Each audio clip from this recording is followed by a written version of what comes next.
we were talking earlier in the conversation about the unique nature of the areas that we talk about here, both in the Tywi Valley and the Towy Valley. You can see some of it here where we're sat, and I think I'm trying to imagine what this would be like for me personally. I live in a lovely rural area. If it was damaged by this, I'd be sort of mortified by the fact that it is just another nail in the coffin of rural communities and landscapes which are ever diminishing anyway. And I think whether the scale of that is large or small, it's a profoundly depressing position for us to get ourselves into when there are alternatives. And it's not about whether the value of our houses goes down or whether our businesses are compromised by a reduction in tourists or anything. It's a bit more subliminal, it's a bit more emotional than that.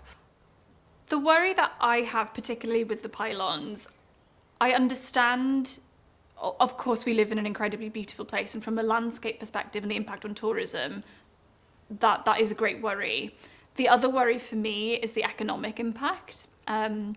Potentially, or especially when you think about the roads that need to be constructed in order for the pylons to then be erected, how that might impact on herds being kept in particular fields, the impact on the agricultural economy, I think is something that hasn't been considered as sufficiently as it should be yet. So the agricultural aspect of things is a primary concern of mine. So what would we lose by having those pylons? Both the beauty of the landscape, I think that is certainly one of the things that we would lose, but my more overwhelming worry, I think, is the impact that it could have on the local economy. There's several things, isn't there? For me, it would be the natural history, the natural beauty that we have here. Biodiversity is bound to be affected. You have a concrete pad which would be 10 metres by 10 metres by 10 metres in depth in order to hold the pylon up. That's bound to have an effect on the biodiversity around that field. But you have those every 250 metres. So we could we will have up to 300 pylons. They aren't allowed to go through peat bogs, but does that mean that they would? I'm not confident on that, if I'm honest. And I think apart from the commercial value, the devaluation of your property, and that's another issue.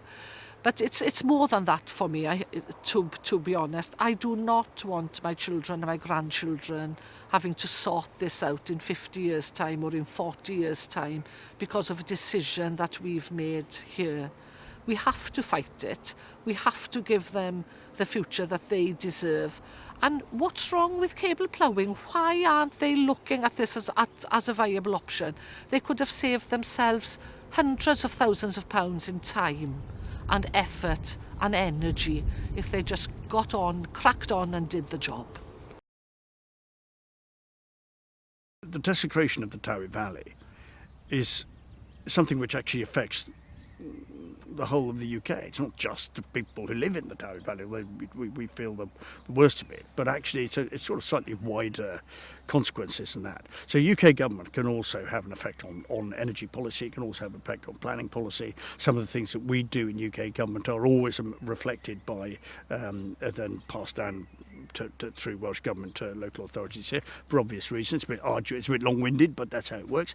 And so I think the ultimate aim must be to get 3 legislatures, Council, Senate and Westminster, to agree that the arguments against these measures are compelling. Do that and we've won. So if after the general election I would be representing this area in Parliament, I think it would be incumbent upon me to raise questions about this as soon as I am able to in Parliament, making sure that we are out there asking the big questions and making the views of local people heard will be crucial. And also continuing to work with the community on these issues, making sure that I am there listening and advocating as well on these matters will be vital. For me, Ofgem still haven't given the licence. It was due to be released on the 6th of May. Well, we're now on the 30th of May and it hasn't been given. That doesn't mean it won't be given tomorrow. I have no idea. I don't have any inside information at all. But there seems to be other information that they're looking at, which might be helpful for our cause. And so let's wait and see. If they don't get the licence, then it's game over, you know. They have to have that licence. There is a real and genuine risk that the landscape, which we take for granted every day we drive up and down the roads around here, and every time we engage in any activity in our area, there is a genuine risk that the landscape which we look out through the car window or the bus window, whatever it is, will be gone, and it will be irreparable when that happens. And that means that the time to take action around these things is now.